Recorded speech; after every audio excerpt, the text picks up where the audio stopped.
Hi అండి అందరికీ. ఈరోజు వీడియో ఏంటంటే ఎంతో టేస్టీగా ఉండే తెలంగాణ స్టైల్ బగారా రైస్ అయినా చాలా చాలా బాగుంటుంది. ఒకసారి వీడియోలో చూద్దామండి. ముందుగా రైస్ నేను ఈ గ్లాస్తో 2 గ్లాసులు రైస్ తీసుకున్నానండి. మీరు ఏ గ్లాస్తో అయితే రైస్ తీసుకుంటారో ఆ గ్లాస్ని మనము కొలతగా ఉంచుకోవాలండి. తర్వాత దాన్ని వాటర్ వేసి కడుక్కుందామండి. చూపిస్తాను చూడండి. కడిగేసిన తర్వాత నేను మీకు చూపిస్తాను. మనం ఏ గ్లాస్ అయితే తీసుకుంటామో ఆ గ్లాస్ని ఉంచుకోండి. మీరు కావాలంటే 3 తీసుకోవచ్చు. నేను కాకపోతే కొలత అండి కరెక్ట్గా ఉంటే రైస్ అనేది పర్ఫెక్ట్గా కుక్ అవుతుందండి. పొడి పొడిగా ఉంటుందన్నమాట. వాటర్ వేసి నానబెట్టిన తర్వాత ఒక ఆనియన్ తీసుకున్నానండి. 3 పచ్చిమిర్చిని కూడా తీసుకున్నాను. తర్వాత నెయ్యిని కూడా తీసుకున్నానండి. తీసుకున్న తర్వాత ఉల్లిపాయలు ఇలా కట్ చేసుకోవాలండి. పచ్చిమిర్చిని కూడా ఇలా కట్ చేసుకుని ఉంచుకోవాలి. తర్వాత మనం ఈ రైస్ని రైస్ కుక్కర్లో చేస్తున్నానండి. తర్వాత రైస్ కుక్కర్లో గిన్నె పెట్టుకొని దాంట్లోకి 2 టేబుల్ స్పూన్ల నెయ్యిని వేసానండి. కావాలంటే మీరు నెయ్యి ఆయిల్ కూడా వేసుకోవచ్చు. కాకపోతే నేను నెయ్యి 2 టేబుల్ స్పూన్లు వేసానండి. నెయ్యి అంతా కరిగే వరకు మనము కొంచెం తిప్పుకుందాము. చూసారా, అవి కొంచెం హీట్ అయిన తర్వాత దాంట్లోకి మనము స్పైసెస్ని తీసుకుందామండి. సాజీరా తీసుకున్నానండి, బిర్యానీ ఆకు తీసుకున్నాను, అనాస్ పువ్వు తీసుకున్నానండి, ఇలాచి, దాల్చిన చెక్క, లవంగాలు, మిరియాలు తీసుకున్నానండి. వీటన్నిటిని మనము మరుగుతున్న నెయ్యిలో వేసేసుకుందామండి. చూసారా, నెయ్యి కొంచెం హీట్ అయిన తర్వాత వేసుకుంటే చాలా బాగుంటుందండి. వీటిని కూడా 2-3 నిమిషాలు ఫ్రై చేసుకుందామండి, మాడిపోకుండా. చూపిస్తాను చూడండి. వీడియోలో చూపించిన విధంగా మాడిపోకుండా కలుపుకుందామండి.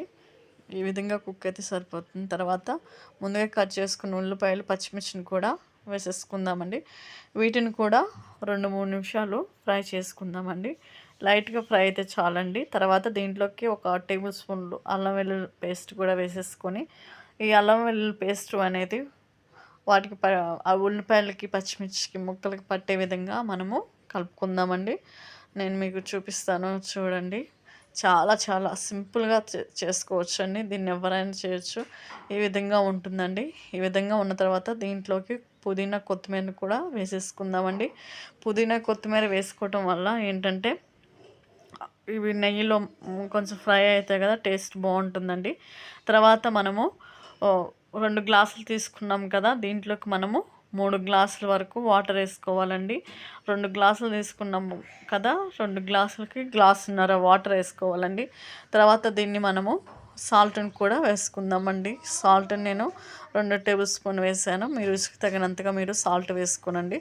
తర్వాత మనము మూత పెట్టేసిన తర్వాత నేను మీకు చూపిస్తాను. ఒక 5 నిమిషాల తర్వాత చూస్తే నీళ్ళు అనేవి ఇలా మరుగుతూ ఉన్నాయి. చూసారా, పొగ పొగ వచ్చేస్తుంది రూమ్ అంతా.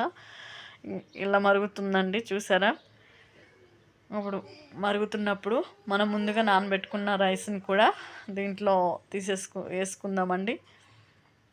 నీళ్ళు లేకుండా వంపేసుకొని ఇట్లా వేసుకున్నామంటే, వేసుకున్న తర్వాత నేను మీకు చూపిస్తాను చూడండి. ఈ విధంగా ఉంటుంది. వేసుకున్న తర్వాత దీన్ని మనం 1 నిమిషం 2 నిమిషాలు తిప్పుకుందామండి. అన్నం అంతా రైస్ అంతా వాటర్లో కలిసే విధంగా తిప్పుకొని మూత వేసుకుందామండి. మూత వేసుకుంటే ఇంకా 2 నిమిషాలు అయితే రెడీ అయిపోతుందండి. దీంట్లోకి మనం ఫుడ్ కలర్ వేసుకుంటారు కదా, కాకపోతే నేను ఫుడ్ కలర్ వేయలేదండి. నేను 1 టేబుల్ స్పూన్ల నెయ్యి తీసుకున్నాను. చూసారా, నెయ్యి తీసుకున్న తర్వాత దాంట్లోకి కొంచెము పసుపుని కూడా వేసానండి. వేసిన తర్వాత దాన్ని స్టవ్ పైన పెట్టి కొంచెం మరిగించుకోవాలండి.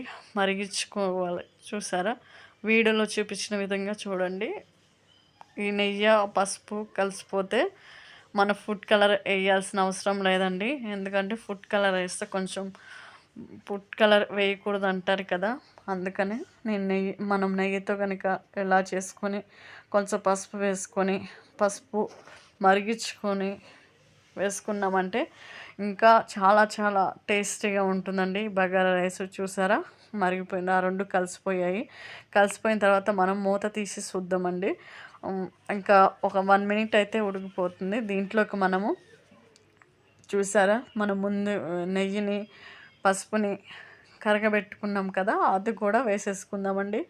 చూసారా, మొత్తం వేసుకున్న తర్వాత నేను మీకు చూపిస్తాను. ఇలా ఉంటుంది ఫైనల్గా. ఎంతో టేస్టీగా ఉండే Telangana style bagara rice ready అయిపోయిందండి.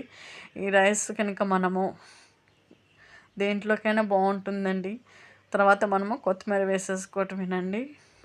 దీన్ని మనం చికెన్లోకి తినొచ్చండి, ఆలు కుర్మాలో కానివ్వండి, రైతాలో తిన్నా కానీ చాలా చాలా టేస్టీగా ఉంటుందండి. ఒక్కసారి ఈ విధంగా మీరు ట్రై చేయండి. ట్రై చేయకపోతే మీరు ఏ విధంగా చేస్తారో నాకు కామెంట్ చేయండి. ఈ వీడియో కనుక మీకు నచ్చినట్లయితే లైక్ చేయండి. మీ లైక్ చేయటం ద్వారా మరికొంతమందికి రీచ్ అవుతుందండి. షేర్ చేయండి, సబ్స్క్రైబ్ చేసుకోండి. థ్యాంక్ యూ ఫర్ వాచింగ్ అండి.